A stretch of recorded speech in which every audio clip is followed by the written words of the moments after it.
I'm gonna get deep for a second. So I don't get to be in church that often doing this. So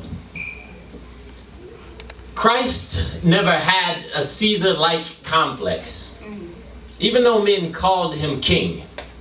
Hell, it's what we say he went just to show that he could come back any time that he wanted, and he was a wanted man, and lived to die breaking rules. He was accused of coming between the people and a law so rigid that it created nothing but stiffs.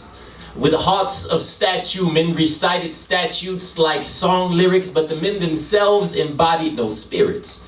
And if they spoke, you would hear it clear as day. They would play as if their eyes were watching God and then blink just long enough to miss the picture. They had all taken seats for show, but the passion of the Christ was not reflecting in their eyes. No wonder why they missed the context of the sequel claiming God is not dead. But that was okay, because you see, he would play it back for them. In fact, his back became flat screens, wide lashes stretched 3 by 13s. He screams high. Definition of love. Come on.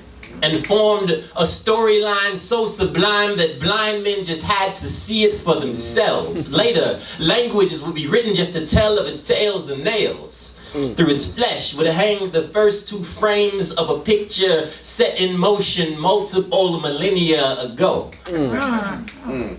For from the first moment man would know his wrongs, God had been writing. Act 1. Bodies emboldened by their creator become stiff. Fruit stolen supplies sin. Insatiable appetites add apathy to a world already in anarchy, and our author allows this. These stiffs go on dying, playing their role in a world cast into sin. Enter in our friend Moses, closest man to God there's been. Scene ends with them being given tablets, and we scroll through which words would guide us back to grace. Amazing grace, how sweet the sound that saved a wretch like me. And we fall flat, extend our hands to save face. God says, praise him anyhow. Your sin should not determine if you should enter into my presence. Just look at Moses, or Rahab, King David, Solomon, all of them. Whole chapters and books dedicated to what looks like sinners having souls. Lord only knows what David would look like if he were alive today. You think Kanye is a jerk?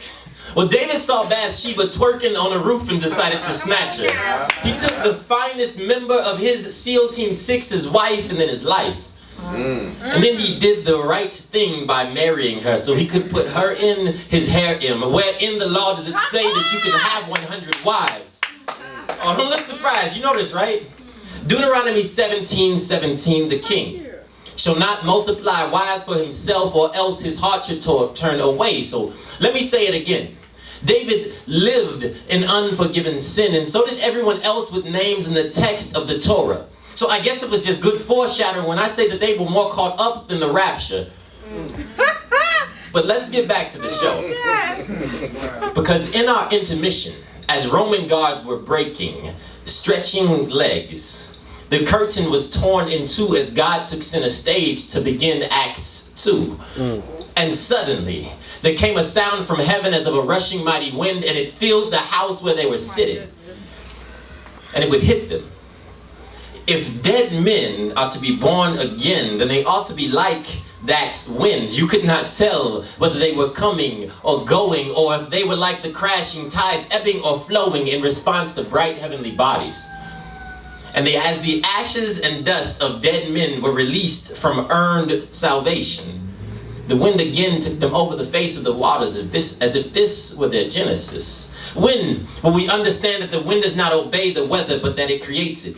That it carries enough truth to ignite a blaze of indignation across a nation? That it carries enough love to bring undocumented butterflies across borders? That it cannot move through things unless they are holy?